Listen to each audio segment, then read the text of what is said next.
امام زمان علیہ السلام کے موضوع سے آج قبلہ و کعبہ سید باقر علی ندوی آف اسلام آباد دوسری مجلس سے خطاب فرمائیں گے بآواز بلند تر صلوات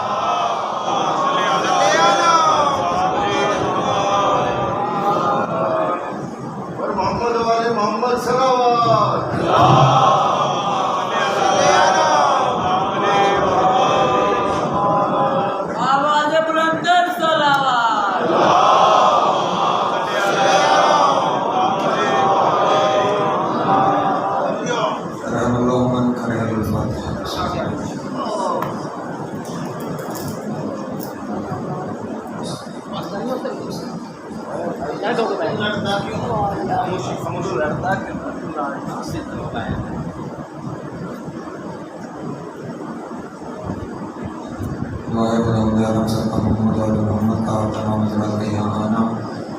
مجلس کے سفید کو بچھانا اپنی بارگاہ میں منظر مقبول یہاں پہ تشریف فرما ہے جتنی حاجتیں لے کر آئے ہیں مولا کی حاجتیں پوری فرمائے، پریشانی حال ہیں اور پریشانیاں دور فرمائے، جو مقروض ہیں ان کے قرض غیب سے ادا ہو جائے، جو بے روزگار ہیں مولا عزت اور روزگار عطا فرمائے، جو باروزگار ہیں مولا رزق میں برکت عطا فرمائے، جو زیارات کے مشتاق ہیں مولا جو زیارات نصیب فرمائے، جو بے اولاد ہیں مولا اولاد مدینہ عطا فرمائے، جو با اولاد ہیں ان کی اولاد کو نیک پاک اور صالح بنائے، جو بیمار ہیں مولا شفائی کاملہ نصیب فرمائے، اور امین آپ کے بنے مجلس کے اور وہ جن کو دعا کرنے والا نہیں رہ گیا مولا سب کی قبر اور محشر کی منازل نصیب فرمائے، شفاعت محمد والے محمد نصیب ہو، امام حسین علیہ السلام کی جنتوں میں اعلیٰ مقام ہو، لاکھوں دعاؤں کی ایک ہی دعا وارث زمانہ نظر جلد ہو جائے، امام والا کے نام پر شمار ہو، امام کی قربت نصیب ہو، دوری نصیب نہ ہو، خاتمہ بالخیر ہو، عقائد حقہ کے ساتھ، اللہم کن لولیک الحجۃ الحسن صلواتک علیہ وعلی آبائہ فی هذه الساعة وفي كل ساعة من ساعات الليل والنهار وليا وحافظا وقائدا وناصرا ودليلا معينا حتى تسكنه ورزقك وأن تمتعه فيها طويلا، اللهم صل على محمد وآل محمد وعجل فرجهم وصالح مخرجهم وآل قلوبهم من الجن والإنس من الأولين والآخرين يا كاشف الكرب يا وجه الحسين عليه السلام اكشف كربي وكرب المؤمنين بحق أخيك الحسين علیہ السلام۔ ایسی صلوات پڑھیں گے تمام دعائیں مستجاب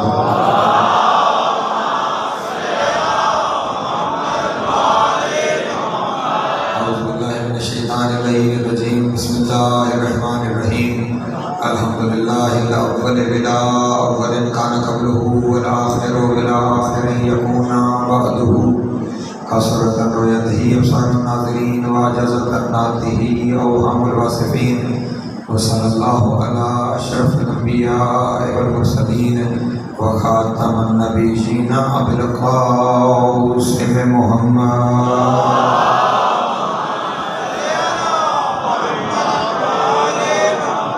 وآلہ الطیبین الطاہرین المعصومین الشرفاء الذین اذهب اللہ عنہم الرجس وطہرہم تطہیرا۔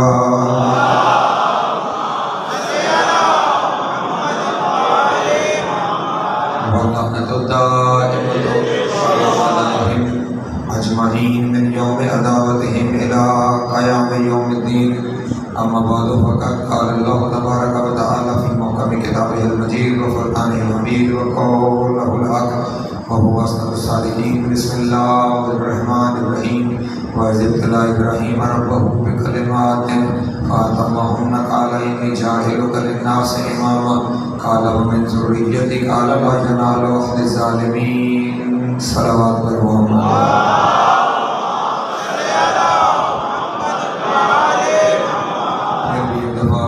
صلوات پڑھ دیں۔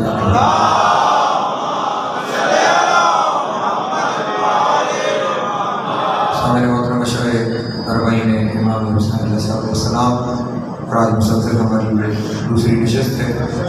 سلسلہ گفتگو جس عنوان کے تحت آگے بڑھے گا وہ عنوان ہے معرفت امام زمانہ اور اطاعت امام زمانہ۔ کل آپ کے سامنے یہ عرض کیا تھا کہ اسلام دین فطرت ہے، اس کا ہر ایک حصہ فطرت اس کی جانب رہنمائی کرتی ہے۔ آپ کے سامنے عرض کیا تھا کہ جب بھی ہم کسی بھی چیز کو دیکھتے ہیں تو اس چیز کو دیکھتے ہی لامحالہ ہمارا ذہن اس کی جانب متوجہ ہوتا ہے جو اس چیز کے بنانے والا ہے۔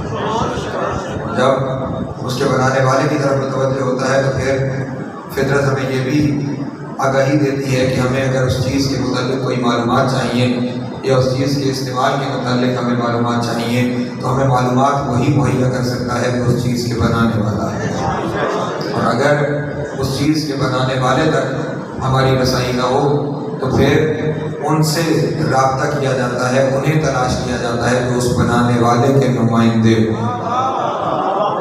جب ہم اس کائنات کی بات کرتے ہیں جس کے بارے میں خدا تعالیٰ نے ارشاد فرمایا کہ ہم نے اپنی نشانیاں آفاق میں بھی رکھی ہیں اور ہم نے اپنی نشانیاں تمہارے اپنے وجود کے اندر بھی رکھی ہیں، تو پھر ہمیں اس انسان کے لیے، اس بنی نوع انسان کے لیے، اس کائنات کے لیے ہدایت کی ضرورت پڑے گی تو ہمیں خداوند عالم کی جانب رجوع کرنا پڑے گا۔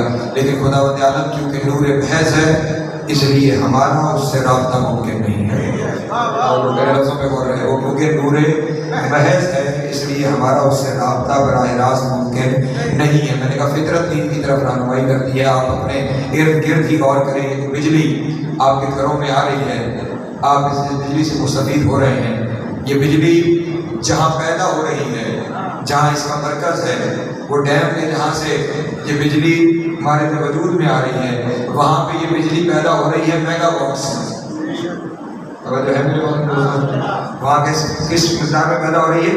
میگا واٹس، یعنی ایک میگا واٹ کا مطلب 10 لاکھ واٹ ہوتا ہے، وہاں پہ میگا واٹس میں بجلی پیدا ہو رہی ہے۔ اور اگر کوئی من چلا چاہے کہ میرے گھر کو براہ راست وہاں سے کنیکشن دیا جائے، توجہ فرمائیں گے جبکہ ہمارے گھر کی زیادہ سے زیادہ استعداد 220 وولٹ ہیں، اپنے واٹس آپ بنائیں گے تو وہ 3300 واٹ بنیں گے، یعنی آپ کی گھر کی ضرورت زیادہ سے زیادہ 3000 واٹ ہے، اور وہاں پہ میگا واٹ کی بجلی پیدا ہو رہی ہے۔ تو اگر آپ کو کنیکشن وہاں سے دے بھی دیا جائے تو آپ فائدہ نہیں حاصل کر پائیں گے، آپ کا گھر جل کے راکھ ہو جائے گا، آپ کا گھر جل کے راکھ ہو جائے گا، آپ اس سے بظاہر براہ راست مستفید نہیں ہو پائیں گے۔ وہاں پہ ایک پاور ہاؤس بنایا جائے گا، وہ پاور ہاؤس تمام کی تمام بجلی جو وہاں پہ پیدا ہونے والی ہے اس ساری کی ساری بجلی کو اپنے اندر محفوظ کرے گا، پھر وہاں سے وہ حسب ضرورت جس گریڈ اسٹیشن کو جتنی بجلی چاہیے وہ اس گریڈ اسٹیشن تک بجلی پہنچائی جائے گی، پھر اس گریڈ اسٹیشن کے بعد پھر ایک ہائی ٹینشن وائر کے ذریعے وہ آپ کے علاقے میں آئے گی، اور آپ کو پھر بھی اس ہائی ٹینشن وائر سے بجلی نہیں ملے گی، درمیان میں پھر ایک اسٹیپ ڈاؤن ٹرانسفارمر ہوگا، اس اسٹیپ ڈاؤن ٹرانسفارمر کے ذریعے جتنی بجلی آپ کو ضرورت ہے اتنی بجلی آپ کے گھر کو دی جائے گی۔ یہ بجلی یہ کیا ہے؟ یہ ایک مجازی نور ہے۔ یہ کیا ہے؟ ایک مجازی نور ہے۔ یہ مجازی نور بھی بغیر وسیلے کے نہیں آتا، درمیان میں وسیلہ چاہیے، جو وسیلہ صرف یہ نہیں کہ وہاں سے لے بھی سکے، اس وسیلے کے اندر یہ بھی طاقت ہونی چاہیے کہ وہ دیکھ سکے کہاں کتنا چاہیے، کہاں کس چیز کی ضرورت ہے، وہاں اس حساب سے اس چیز کو مہیا کر سکے۔ اور پھر یہ اتنی بڑی طاقت ہے جب آپ کے پاس بھی پہنچ گئی نا، آپ کے گھر میں بھی آ گئی، اس کے باوجود آپ اس سے مستفید ہو سکتے ہیں، اسے چھو نہیں سکتے، اس سے مستفید ہو سکتے ہیں، اسے چھو بھی نہیں سکتے، اسے دیکھ بھی نہیں سکتے، اسے پیدا ہونے والے نور سے فائدہ اٹھا رہے ہیں لیکن آپ اسے دیکھ نہیں پا رہے، نہ دیکھتے ہوئے پھر جس سے فائدہ اٹھا لیا جائے وہی تو غیبت میں ہے۔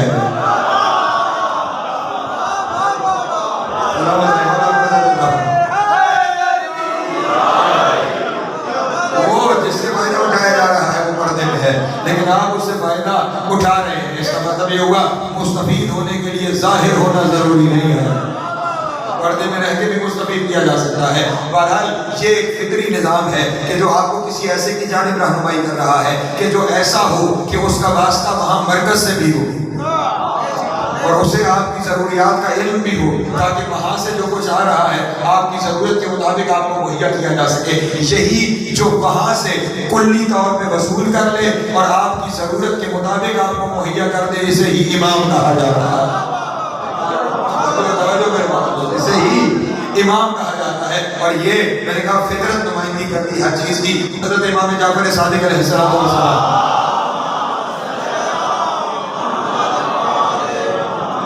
ایک صحابی ہے، نام ہے اس کا ہے ہشام بن حکم، ہشام بن حکم، بہت بڑا علم کلام کا ماہر اور تاریخ اسلام کا عظیم ترین مناظر ہشام بن حکم.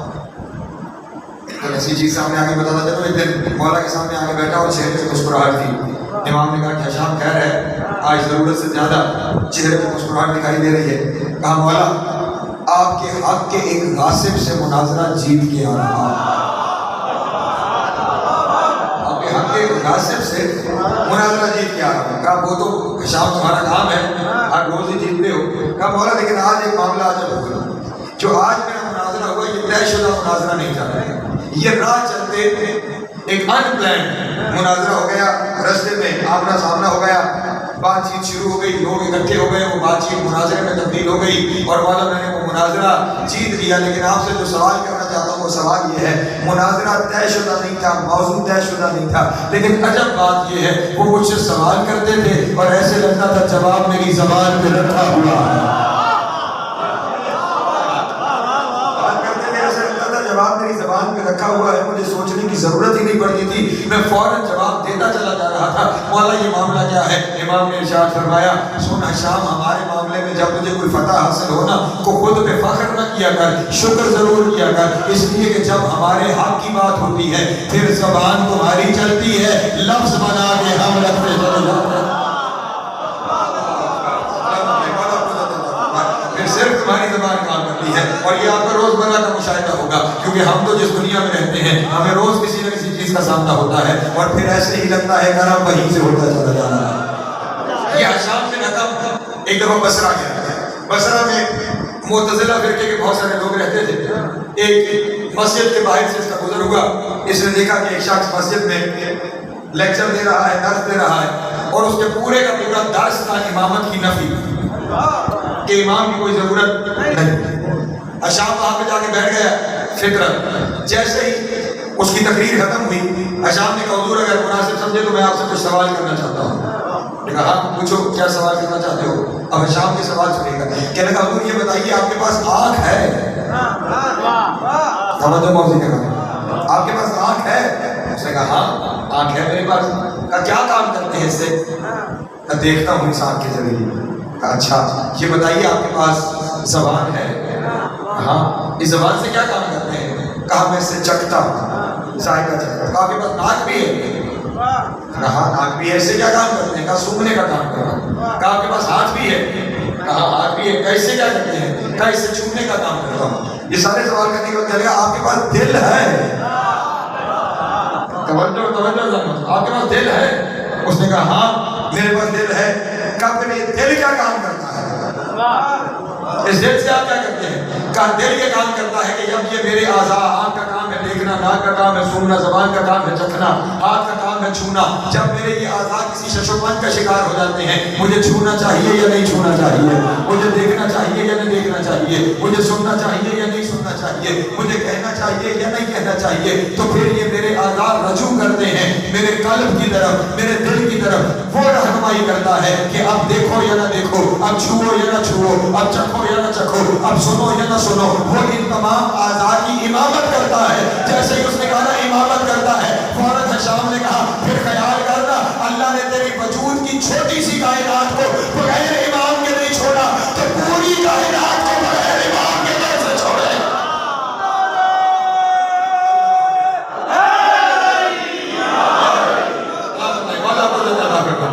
یہ تیرے وجود کی ایک چھوٹی سی کائنات ہے. اس چھوٹی سی کائنات کو اس نے بغیر امام کے نہیں چھوڑا کہ جس کی جانب رجوع کیا جا سکے. پھر وہ پوری کی پوری کائنات کو بغیر امام کے کیسے چھوڑے گا؟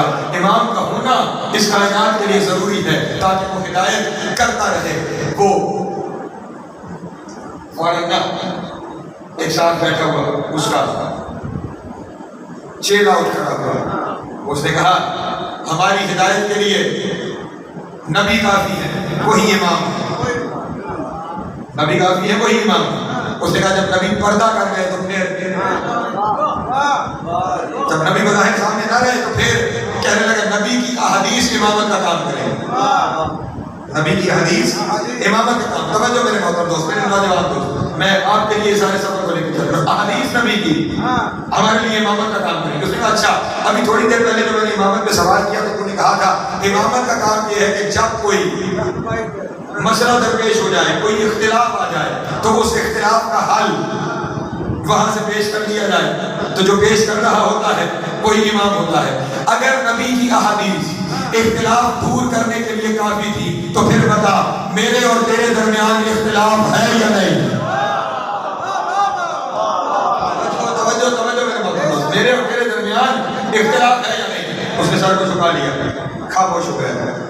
یونس نام تھا شخص، خاموش ہو گیا۔ لوگوں نے کہا خاموش کیوں ہو گیا؟ کہنے لگا اس نے مجھے لاجواب کر دیا۔ اگر یہ میں کہوں کہ اس کے اور میرے درمیان اختلاف نہیں ہے تو یہ جھوٹ ہے، کیونکہ اختلاف ہے تو بحث ہو رہی ہے، اور اگر میں کہوں کہ اختلاف نہیں ہے تو یہ بھی جھوٹ ہے، کیونکہ اختلاف ہے تو بحث ہو رہی ہے۔ اور اگر میں کہوں کہ یہ احادیث اختلاف حل کر دیتی ہیں تو ہم احادیث کو موضوع بنا رہے ہیں، اختلاف پھر بھی حل نہیں ہو رہا، اختلاف پھر بھی نہیں ختم ہو رہا۔ اپنے دونوں سوالوں کو ذہن میں لا کے کہنے لگا علی ولی اللہ۔ جہاں پہ عقل موجود ہوگا وہاں پہ پھر زیادہ گھومنے پھرنے کی ضرورت نہیں پڑتی، ایک ہی سوال جواب کے لیے کافی ہو جاتا ہے۔ اور اس کا اعتراض کیا تھا، جو نبی ہے وہی امام ہوتا ہے۔ جہاں میں اپنے نوجوان دوستوں کے سامنے عرض کرنا چاہوں گا، کل آپ کے سامنے کہا تھا کہ قرآن مجید کی جانب رجوع کرنا پڑتا ہے، وہ خدا کا بھیجا ہوا وہ کیٹلاگ ہے جس میں مسائل کا حل ہے۔ قرآن مجید میں نبوت کے لیے آیتیں الگ ہیں، رسالت کے لیے آیتیں الگ ہیں، امامت کے لیے آیتیں الگ ہیں۔ نبوت کے لیے اس نے ارشاد فرمایا وَإِذْ أَخَذَ اللَّهُ مِيثَاقَ النَّبِيِّينَ لَمَا آتَيْتُكُم مِّن كِتَابٍ وَحِكْمَةٍ ثُمَّ جَاءَكُمْ رَسُولٌ مُصَدِّقٌ لِّمَا مَعَكُمْ لَتُؤْمِنُنَّ بِهِ وَلَتَنصُرُنَّهُ بِهِ۔ میرے حبیب اس وقت کو یاد کرو جب ہم نے نبیوں سے عہد لیا،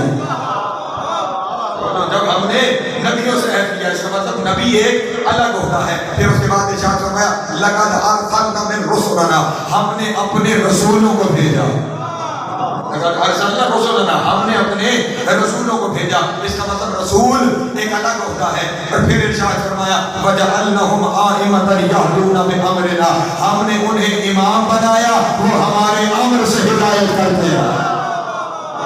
اللہ ہم نے انہیں امام بنایا، وہ ہمارے امر سے ہدایت کرتے ہیں۔ اس کا مطلب نبوت الگ ہوتا ہے، رسالت الگ ہوتا ہے، امامت الگ ہوتا ہے۔ لیکن یہاں پہ اس بات کو مجھے آپ کی توجہ چاہیے، نبوت الگ ہوتا، رسالت الگ ہوتا، امامت الگ ہوتا۔ لیکن جس طرح اس نے کچھ نبیوں کو رسول بنایا،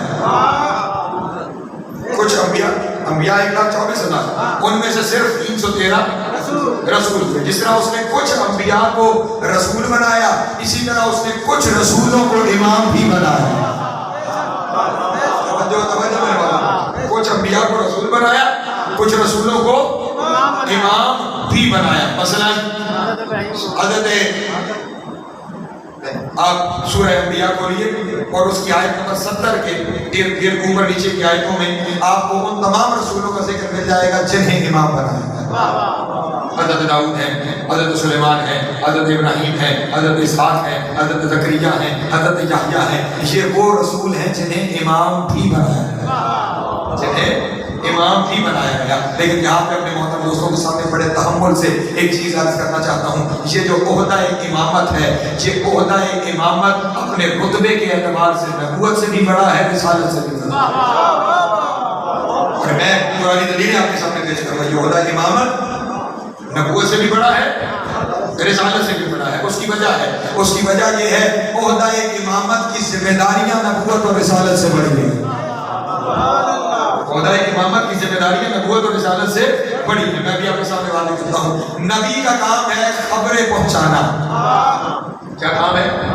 عالم غیب کی خبریں اس عالم تک پہنچانا، یہ کس کا کام ہے؟ نبی کا، بس خبر پہنچانا، اس سے آگے اس کے ذمہ کوئی کام نہیں ہے۔ رسول کا کام ہے نظام پہنچانا۔ کیا کرنا؟ نظام پہنچانا، شریعت کے احکام پہنچانا، صرف پہنچانا، صرف اور صرف پہنچانا۔ اس لیے جب بھی کوئی نبی احکام پہنچانے کے بعد پریشان ہوتا تھا کہ میری امت ان احکام پہ عمل کیوں نہیں کر رہی، تو خدا رب العالمین ارشاد فرماتا تھا پریشان ہونے کی ضرورت نہیں ہے، وما علینا الا البلاغ، ہمارے ذمے پہنچا دینے کے علاوہ کچھ بھی نہیں ہے، ہمارے ذمے پہنچا دینے کے علاوہ کوئی کام نہیں ہے، ہمارے ذمہ تک پہنچا دینا. اب یہ عمل کریں یا نہ کریں اس کے اوپر ہمارا لینا دینا کوئی نہیں ہے. نبی کا کام تھا خبریں پہنچانا، رسول کا کام تھا نظام پہنچانا، لیکن امامت کا کام اس سے ایک قدم آگے بڑھ کے ہے. امامت کا کام نظام پہنچانا بھی ہے، نظام چلانا بھی ہے، نظام بچانا بھی ہے.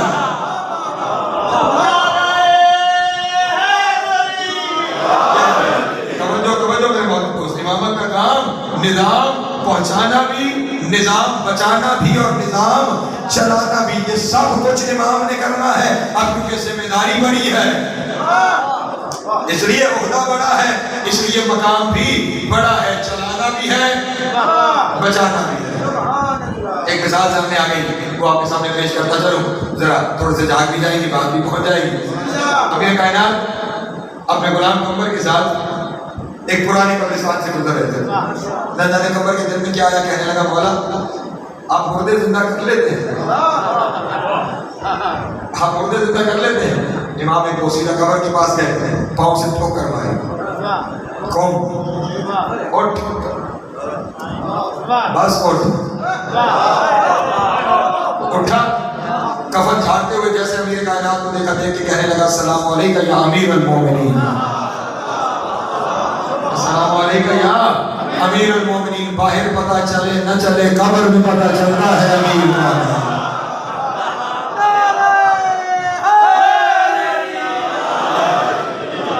دو قدم اور آگے چلے، ایک اور قبر آئی اور میرے مولا نے مصلی بچھایا، مصلی بچھا کے 2 رکعت نماز پڑھی، ہاتھوں کو اٹھایا، میرے اللہ اس مردے کو میرے لیے زندہ کر دے. وہ بھی زندہ ہوا، اس نے بھی مولا کو سلام کیا، پھر واپس قبر میں چلا گیا. اور آپ جو امیر المومنین مصلی سے اٹھے، قبر نے قریب آ کے کہا مولا سمجھ میں نہیں آیا، پہلی قبر پہ ٹھوکر ماری، دوسری قبر پہ مصلی بچھا کے دعا کی، وہاں یا ٹھوکر نہ مارتے، یہاں دعا نہ کرتے، معاملہ کیا ہے؟ امام نے ارشاد فرمایا پہلی قبر پہ بتا رہا تھا کہ موت و حیات میری ٹھوکروں میں ہے، دوسری قبر پہ بتا رہا تھا طاقت دی ہوئی میرے اللہ کی ہے.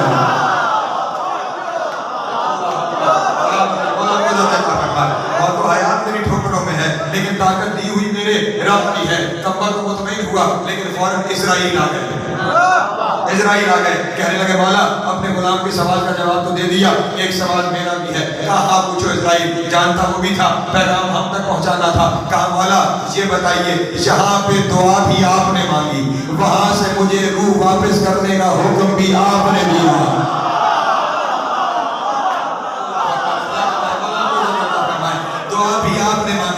وہاں سے روح واپس کرنے کا حکم بھی آپ نے دیا ہے. یا دعا مانگنے والے آپ نہ ہوتے، یا حکم دینے والے آپ نہ ہوتے. دعا کیوں مانگی ہے؟ وہاں پہ حکم کیوں دیا ہے؟ امام نے ارشاد فرمایا حکم وہاں پہ اس لیے دیا کہ نظام چلانا تھا، دعا اس لیے مانگی کہ نظام بچانا تھا.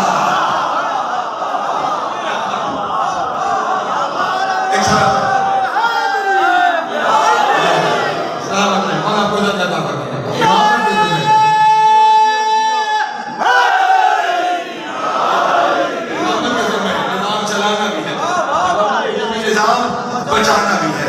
اس لیے اب جب نظام چلانا بھی ہے اور بچانا بھی ہے تو پھر امام کا حق ہے حکومت. کس کا حق ہے؟ حکومت کس کا؟ امام کا حق ہے. اور اللہ نے اسی حکومت کا اعلان نبی کی زبان سے غدیر میں کروایا تھا. غدیر حکومت امام کا اعلان تھا. لیکن اس حکومت کو آپ اپنی حکومتوں جیسی حکومت نہ سمجھیے گا. یہ حکومت نہیں، یہ اختیار ہے. یہ اعلان کرنے کے بعد نا پھر مسلط نہیں کیا. توجہ کرو. پھر کیونکہ آج دنیا نفاذ اسلام کے نعرے لگاتی ہے، اسلام اور نفاذ کا جوڑ ہی کوئی نہیں ہے. اسلام اور نفاذ کوئی تعلق آپس میں. نفاذ کا مطلب ہوتا ہے کسی بیرونی طاقت کے ذریعے سرنگو کرنا، جھکا لینا، یہ کہلاتا ہے نفاذ. اسلام کا مطلب ہے دل سے تسلیم کر لینا. جو بیرونی ہو وہ نفاذ ہوتا ہے، جو اندر سے ہو وہ اسلام ہوتا ہے. اسلام تسلیم کا نام ہے، ڈنڈے کا نام نہیں ہے.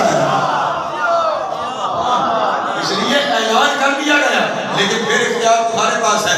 مسند پہ بٹھا لو، فائدہ تمہارا ہے، نہیں بٹھاؤ گے نقصان ہمارا. جو 1400 سال پہلے والوں سے اختلاف ہے نا، وہ اختلاف یہ نہیں ہے کہ وہ مسند حکومت پر کیوں بیٹھ گئے.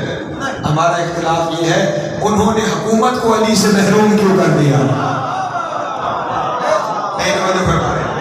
انہوں نے اس حکومت کو علی سے محروم کیوں کر دیا؟ ورنہ جو اللہ کا بنایا ہوا حاکم ہے نا اسے تخت کی ضرورت نہیں ہوتی، اسے دنیاوی حکومتوں کی ضرورت نہیں ہوتی۔ مثال آپ کے سامنے پیش کر دیتا ہوں، جو اللہ کا بنایا ہوا امام اور حاکم ہے نا اس کا معاملہ الگ ہوتا ہے۔ حکومت نمرود کی ہوگی، آگ اطاعت ابراہیم کی کرے گی۔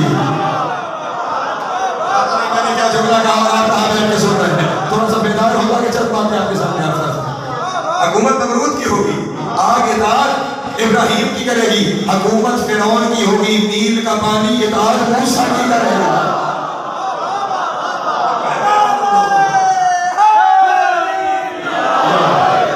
امام کے اختیار کے لیے مسند حکومت نہیں چاہیے، اسے اللہ نے صاحب اختیار بنایا ہے، وہ کائنات کے ذرے ذرے پر اختیار رکھتا ہے۔ اب کیونکہ وہ صاحب اختیار ہے اس لیے اس کا رتبہ بلند تر ہے۔ نہیں چلے پھر قرآن کی طرف چلتا ہوں اور کچھ اور چیزیں آپ کے سامنے باتیں کرتا ہوں۔ انبیاء میں سے عظیم ترین نبی ہے حضرت ابراہیم علیہ السلام، حضرت ابراہیم علیہ السلام۔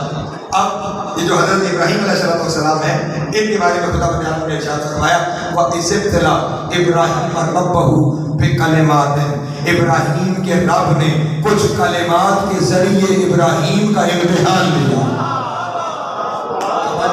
توجہ، رب نے نہیں لیا، رب نے کلمات کے ذریعے لیا، رب نے کلمات کے ذریعے لیا۔ فَأَتَمَّهُنَّ، جب اس نے 100% نمبر لے لیے۔ یہ اتمہنہ کا لفظ، اس کا ترجمہ صحیح ترجمہ بنتا ہی یہی ہے، جب اس نے 100% نمبر لے لیے تو آواز قدرت آئی کالا انی جاعلک للناس اماما، سنو ہم تمہیں بندوں کا امام بنا رہے ہیں۔ ہم تمہیں بندوں کا امام بنا رہے ہیں، ہم تمہیں بندوں کا امام بنا رہے ہیں۔ لیکن اس اتمہنہ پہ غور رہے، اتمہنہ 100% نمبر لیے۔ میں نے کیوں آپ کے سامنے کہا کہ امامت بڑا رتبہ ہے نبوت اور رسالت سے۔ ابراہیم نبی بھی ہے، ابراہیم رسول بھی ہے، ابراہیم اولی اعظم بھی ہے، اور پھر امامت کے لیے امتحان ہو رہا ہے۔ پھر امامت کے لیے امتحان ہو رہا ہے، پھر امامت کے لیے۔ اس کی وجہ یہ ہے کہ نبوت اور رسالت وہ عہدے ہیں جہاں ترک اولا کی گنجائش ہے، امامت وہ عہدہ ہے جہاں ترک اولا بھی نہیں ہو سکتا۔ امامت وہ عہدہ ہے جہاں ترک اولا کی گنجائش بھی نہیں ہے۔ امامت کی عصمت الہیہ ہے، کیا ہے عصمت الہیہ، جہاں ترک اولا کی بھی گنجائش نہیں ہے۔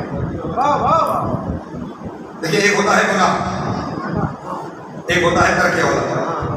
گناہ کا مطلب جو شریعت نے گناہ معین کر رکھے ہیں، جنہیں آپ غلطیاں کہیں، شریعت کے مخالف عمل کہیں، وہ ہیں گناہ۔ ترک اولا وہ کہ وہ گناہ میں شامل نہیں ہوتا۔ مثلا میں نے یہاں سے بارگاہ کے دروازے تک جانا ہے، ایک رستہ وہ ہے جو میں سیدھا یہاں سے دروازے تک چلا جاؤں، ایک رستہ وہ ہے میں مسجد سے گھوم کر دروازے تک جاؤں۔ پہنچ میں منزل تک گیا، یہاں سے بھی یہاں سے بھی، لیکن یہاں سے جاتا تو جلدی چلا جاتا، وہاں سے مجھے چند سیکنڈ کی دیر لگ جائے گی۔ یہ جہاں سے جلدی چلے جانا یہ اولا ہے، یہ کیا ہے؟ اولا ہے، یعنی بہتر ہے، اور بہتر سے کم تر کی طرف چلے جانا یہ ترک اولا ہے۔ یعنی اس میں گناہ نہیں ہے، غلطی نہیں ہے، کیونکہ منزل کو پا لیا، منزل پہ پہنچ گیا ہوں، صرف کیا کیا ہے؟ رستہ کم تر استعمال کر لیا ہے، یہ ترک اولا ہے۔ انبیاء کے یہاں گناہ نہیں ہوتا، انبیاء کے یہاں ترک اولا ہو سکتا ہے، لیکن امامت وہ منزل ہے جہاں ترک اولا بھی نہیں ہوتا۔ امامت کے یہاں ترک اولا کی بھی گنجائش نہیں ہے، اس کی عصمت نبوت اور رسالت سے بڑی ہے۔ اب ابراہیم کا امتحان لیا جا رہا ہے۔ کون ابراہیم؟ کون ابراہیم؟ جو معصوم نبی ہے۔ معصوم نبی کو تو بغیر امتحان کے امامت نہ ملے اور گناہگار امتی امام ہو جائے۔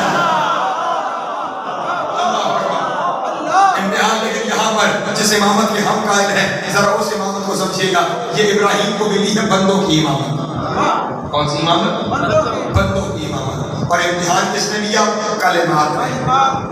ہمارے ایک برادران کی کتاب ہے اس وقت، ہمارا دینا مناسب شاید نہ ہو، انہوں نے اس حاشیے میں لکھا کہ کیا امتحان ہوا، تو انہوں نے کہا حضرت ابراہیم کو اللہ نے یہ کہا کہ پوچھیں کٹا دو داڑھی بڑھا دو، امتحان تھا مونچھیں کٹا دو داڑھی بڑھا دو، جسم کے سارے غیر ضروری باتوں کو ختم کر دو، انہوں نے ختم کر دیا، اللہ نے کہا نہیں چاہے وہ کرے نہ کا امام بنایا۔ ہمارے مدرسے میں ایک استاد ہوا کرتے تھے، خدا کروڑ کروڑ جنت نصیب کرے، علامہ شیخ غلام اسمی صاحب مرحوم، وہ کہتے تھے کیا کہیں گے، حجامت کی حجامت ہو گئی، امامت کی امامت۔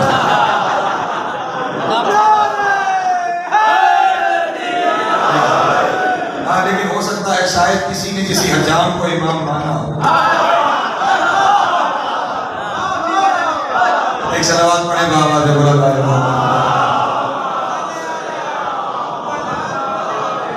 امتحان لیا ہے کلمات نے، کلمات کیا ہے جنہوں نے امتحان لیا ہے؟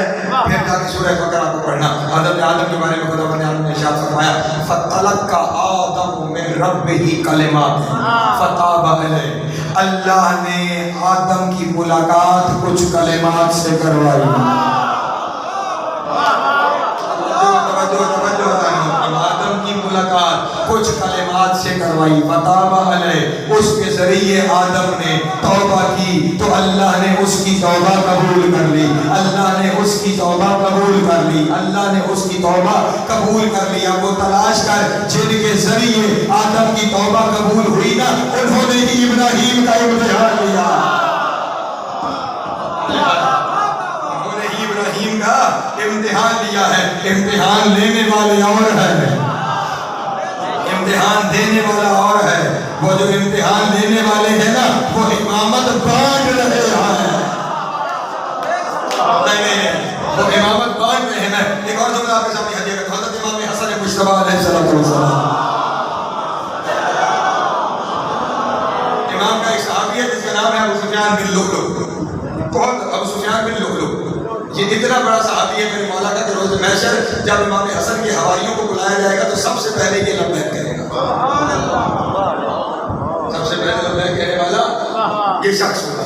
اس نے ایک دن امام کے دور امامت میں بیٹھا ہوا مولا کے سامنے کہنے لگا مولا پہلے آپ ہلال تھے اب آپ بدر ہو گئے، دور امامت شروع تھے، آپ پہلے آپ ہلال تھے اب آپ ہلال پہلی کا چاند بدر 14ویں کا چاند، پہلے آپ ہلال تھے اب آپ بدر ہو گئے۔ امام کے چہرے میں جلال آیا، کہا کیسے میں ہلال تھا اور اب بدر کیسے ہو گیا؟ کہا مولا آپ کی امامت کا دور شروع ہو گیا ہے نا، اس لیے آپ بدر ہو گئے ہیں۔ امام کے چہرے میں جلال آیا، کہا خبردار ابو سفیان بن لؤلؤ، تو کیا سمجھتا ہے کہ یہ امامت کا دور شروع ہونے سے ہماری عزت میں کوئی اضافہ ہو گیا ہے؟ خبردار یہ تصور اپنے ذہن میں لانا بھی مت، یہ امامت اور رسالت ہمارے گھر کی عطا ہے، ہم جسے چاہتے ہیں نبی بناتے ہیں، ہم جسے چاہتے ہیں امام بناتے ہیں۔ یہ امامت اور رسالت کو عزت ملی ہے کہ ہم نے انہیں قبول کر لیا۔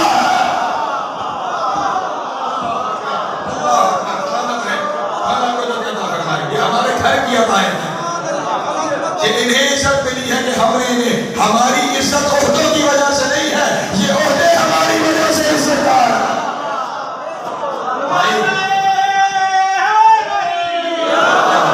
اگر کہیں پریشانی آ گئی ہو تو میں ابھی واضح کر دیتا ہوں، روز حدیثے کے ساتھ پڑھتے ہو یا رب من تحت القضاء ہم اہل بیت النبوت و ماتم الرسالہ، یہ رسالت کی کانیں ہیں، جسے رسالت چاہیے یہاں سے ملے گی، یہ کرنے والے ہیں، یہ دینے والے ہیں۔ تو یہ امتحان لے کر ابراہیم کو امام بنا رہے ہیں، لیکن کتنی امامت؟ للناس امامت، صرف لوگوں کی امامت، صرف انسانوں کی امامت، یعنی شجرۃ الانبیاء امتحان دے کے لوگوں کی امامت تک پہنچا۔ باقی اس سے پہلے جتنے نبی ہیں وہ اپنی اپنی قوم کے امام، جنہیں امامت ملی ہے، اپنے اپنے علاقے کے امام۔ یہ نبیوں میں سے وہ نبی ہے جسے تمام عالم انسانیت کی امامت ملی ہے، صرف، لیکن پھر خیال رکھے صرف انسانوں کی امامت ملی ہے۔ اور امتحان جانتے ہیں کس بات کا تھا؟ امتحان تھا عدالت کا امتحان، امتحان کا تھا عدالت کا۔ توجہ رہے کیونکہ امامت ہے نا، تو امتحان کس چیز کا تھا؟ عدالت کا۔ اور یہ میرا ذاتی خیال نہیں ہے، قرآن مجید کی آیت ہے۔ جیسے ہی ابراہیم کو کہا نا انی جاعل للناس اماما، ابراہیم نے کہا قال من ذریتی، اے میرے اللہ اس امامت کو میری ذریت میں بھی رکھنا۔ اتنا بڑا عہدہ ہے کہ ابراہیم چاہ رہا ہے کہ اس کی ذریت میں آ جائے۔ حالانکہ اس کی ذریت میں رسالت آ چکی ہے۔ قرآن مجید کی پھر آیت ہے اِذْ يَرْفَعُ إِبْرَاهِيمُ الْقَوَاعِدَ مِنَ الْبَيْتِ وَإِسْمَاعِيلُ رَبَّنَا تَقَبَّلْ مِنَّا إِنَّكَ أَنْتَ السَّمِيعُ الْعَلِيمُ۔ جب میرے گھر کی دیواروں کو بلند کر لیا تو کہنے لگے میرے اللہ ہماری صحیح کو قبول کرنا، تو سننے والا بھی ہے جاننے والا بھی ہے، تو نے کرنا کیا ہے اب اس کے بدلے میرے اللہ ہم تجھ سے چاہتے کیا ہے؟ ایک تو ہمیں مسلمین قرار دے، ہمیں ذریتنا امتا مسلمتا اللہ، ہماری ذریت سے بھی ایک ہماری طرح کی مسلم امت کو قرار دے، اور پھر ہماری ذریت میں وہ نبی قرار دے، میری ذریت میں وہ نبی قرار دے کہ جو لوگوں کے نفوس کا تزکیہ کرے، انہیں کتاب و حکمت کی تعلیم دے، وہ میری ذریت میں قرار دے۔ اللہ وہ دعا قبول کر چکا ہے، جو اپنی ذریت میں نبوت مانگ چکا ہے، پھر کہہ رہا ہے امامت بھی چاہیے، امامت بھی چاہیے، اس کا مطلب تھوڑا عہدہ ہے تو مانگ رہا ہے نا، نبوت کے بعد پھر رسالت بھی مانگ رہا ہے کہ میری ذریت میں مجھے امامت بھی چاہیے، امامت بھی قرار دے دے۔ اور اب اللہ نے پلٹ کر جس نے رسالت پر سیدھا کہہ دیا تھا کہ ہم نے تجھے دے دی، اس نے پلٹ کر کہا لا ینال اہل ظالمین، ابراہیم دوں گا لیکن میرا عہدہ ظالموں کو نہیں ملے گا، میرا عہدہ ظالموں کو نہیں ملے گا۔ ظالم خیال رکھیے گا، ظالم صرف وہ نہیں ہے جو کسی کا حق نصب کرتا، ظالم صرف وہ نہیں ہے جو کسی پہ زیادتی کر دے، ظالم وہ نہیں ہے جو کسی کو قتل کر دے، ظالم صرف وہ نہیں ہے جو کسی کو نقصان پہنچا دے، بلکہ ہر گناہ کرنے والا ظالم، گناہ ظلم ہے نہیں۔ پھر میں قرآن مجید کی طرف چلتا ہوں، سورہ مبارک نساء، خدا بند عالم ارشاد فرما رہا ہے، مجھے پہلے یہ بتائیں کہ استغفار کس کے لیے کرنا پڑتا ہے؟ گناہ کے لیے نا، گناہ ہو تو توبہ ہوتی ہے۔ سورہ نساء وَلَوْ أَنَّهُمْ إِذْ ظَلَمُوا أَنفُسَهُمْ جَاءُوكَ فَاسْتَغْفَرُوا اللَّهَ وَاسْتَغْفَرَ لَهُمُ الرَّسُولُ لَوَجَدُوا اللَّهَ تَوَّابًا رَحِيمًا۔ اے میرے حبیب، جب یہ اپنے نفسوں پر ظلم کر لیں اور پھر یہ چاہیں کہ انہیں معافی مل جائے، فَاسْتَغْفَرُوا اللَّهَ، پھر یہ استغفار کریں، وَاسْتَغْفَرَ لَهُمُ الرَّسُولُ، اور پھر رسول بھی ان کے لیے توبہ کرے، رسول بھی انہیں معاف کرے، رسول بھی ان کے لیے توبہ کا سوال کرے، پھر یہ اللہ کو تواب بھی پائیں گے، اللہ کو رحیم بھی پائیں گے۔ اور کیا کریں؟ جب یہ کوئی ظلم کر لیں تو توبہ کریں۔ اب کیا ہوا؟ حالانکہ ظلم کہا گیا توبہ کریں، توبہ گناہ کے لیے ہوتی ہے، اس کا مطلب ہر گناہ ظلم ہے، ہر گناہ کیا ہے؟ ظلم ہے۔ دیکھیے جیسے جیسے مقام بڑھتا ہے ویسے ویسے حالات مزید سخت ہوتے ہیں۔ ہم عام آدمیوں کے لیے گناہ ظلم ہے، جب مقام عصمت آ جاتا ہے ترک اولا ظلم ہے۔ آدم سے گناہ نہیں ہوا، کیا ہوا؟ ترک اولا ہوا۔ دعا کیا ہے؟ ربنا ظلمنا انفسنا فإن لم تغفر لنا ولنكونن من الظالمین۔ اے میرے اللہ میں نے اپنے اوپر ظلم کیا۔ توجہ، حضرت یونس کی بھی یہی دعا ہے جسے آپ آیت کریمہ کے نام سے تلاوت کرتے ہیں کہ میں نے اگر تو نے معاف نہ کیا تو میں ظالمین میں شمار ہو جاؤں گا۔ اس کا مطلب گناہ بھی ظلم ہے، ترک اولا بھی ظلم ہے، گناہ کرنے والا بھی ظالم ہے۔ ظلم کے معاملات الگ ہیں اور ترک اولا بھی قرآن کی نظر میں ظلم ہے۔ تو اب امامت ظالم کو نہیں ملے گی، اس کا مطلب امامت گنہگار تو دور کی بات ہے، کسی ترک اولا والے کو بھی نہیں مل سکتی۔ امام وہ ہوگا جس کے قریب ترک اولا بھی نہ آ سکے، جس کے قریب ترک اولا بھی نہ آ سکے۔ پھر خیال کرو اللہ کا بنایا ہوا امام وہ ہوتا ہے جس کے یہاں ترک اولا بھی نہ ہو اور تم گنہگاروں کو امام بنا رہے ہو۔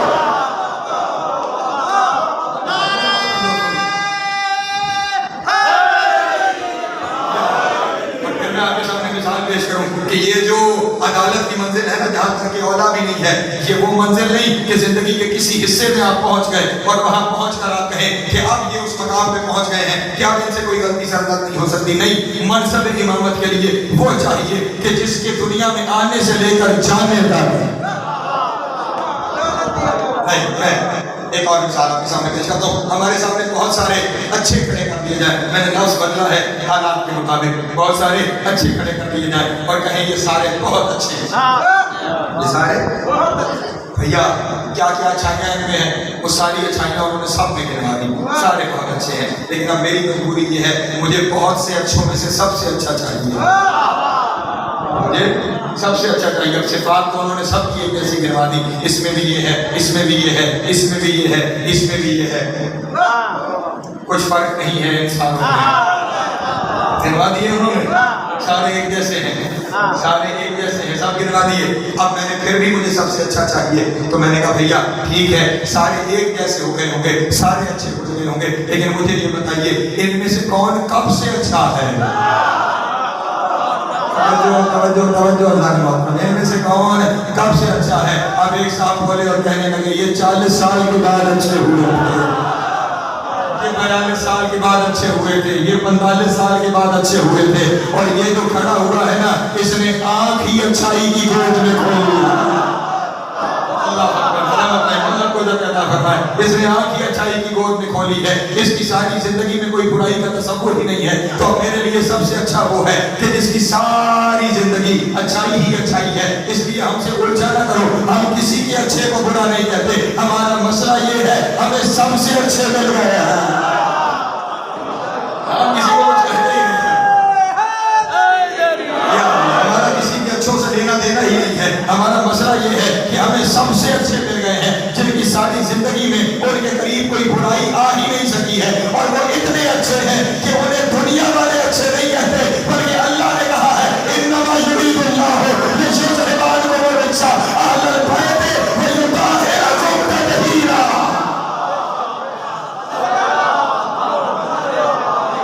ہمارے پاس وہ موجود ہے جن کی زندگی میں کوئی چیز ایسی قریب نہ آنے کی ذمہ داری اللہ نے لے رکھی ہے. اس لیے ہم نے امام صرف انہیں مانا ہے جن کی گارنٹی اللہ نے لی ہے. امام وہ ہوگا جس کی یہاں تک کہ اولا نہ ہو. صرف دوسروں کی طرف نہ دیکھیے گا, آپ کے اپنے اندر بہت سارے پرابلمز ہو رہے ہیں. جی, امام جس سے ترک اولا کی گنجائش بھی نہ ہو, جس سے غلطی ہو ہی نہ سکے, اور جو غلطی کر کے پھر غلطی سے رجوع کر لے وہ قائد ہو سکتا ہے, امام نہیں. امام نہیں ہو سکتا. امام وہ ہے جس سے, اور ہمارے یہاں تو پھر خدا کی قسم پتہ نہیں دنیا کہاں جا رہی ہے. ہمارے یہاں کیونکہ ہم نے اس سطح کے امام مانے ہیں نا, اس لیے ہمارے یہاں جز وقتی امامت کے سٹینڈرڈز بھی بڑے ہائی ہیں. جز وقتی امامت سے مراد یہ مسجد کی امام, جماعت کی امام. جز وقتی امام ہے نا, صرف اس وقت قیادت ہے جس وقت جماعت, نام ہی ہے امام جماعت. امام جماعت یہی ہوتا ہے, امام جماعت. یعنی جب جماعت کھڑی ہے تو وہ اس کی قیادت کر رہا ہے, آگے کھڑا ہے. امام کا لفظی مطلب قائد, آگے, تو وہ آگے کھڑا ہے, قیادت کر رہا ہے, اس لیے امام جماعت ہے. جو جز وقتی امام ہے نا, 17 رکعتوں کی امامت کرنی ہے, 17 منٹ کی امامت ہے, 17 منٹ کی امامت ہے, 20 شرطیں. توجہ نہیں فرما رہے. مرد ہونا چاہیے, مرد ہونا چاہیے, مرد ہونا چاہیے. معصوم سے پوچھا گیا تھا مولا مرد ہونے کی علامت کیا ہے؟ امام نے ارشاد فرمایا مرد وہ ہے جس کے دل میں علی بس رہا ہے.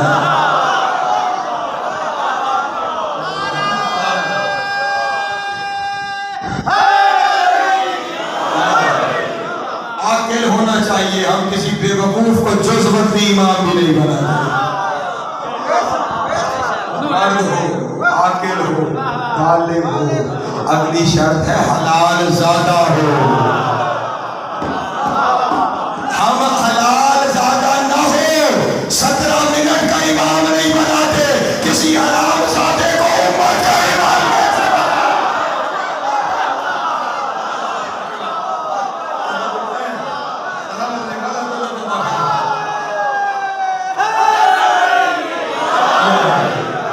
مسلط میں آنے کے لیے حلال زادہ ہونا ضروری ہے. اور اس کے بعد اس وہ جو جز وقتی امامت ہے نا, اس کی شرط ہے عادل ہونا چاہیے. آپ توزین اٹھا کے لے آئیے, کوئی تحفۃ العلماء اٹھا کے لے آئیے. عادل ہونا چاہیے. کون عادل؟ اس سطح پر عادل کی تعریف یہ ہے جس سے گناہ کبیرہ نہ ہوتے ہوں. جو اعلان گناہ کبیرہ نہ کرتا ہو وہ عادل ہے. اسی لیے یہ بتاتے نہیں ہیں لوگ ہمارے, لیکن تمہارے مکتب کا یہ مسئلہ ہے, انجان آدمی کے پیچھے نماز نہیں ہوتی.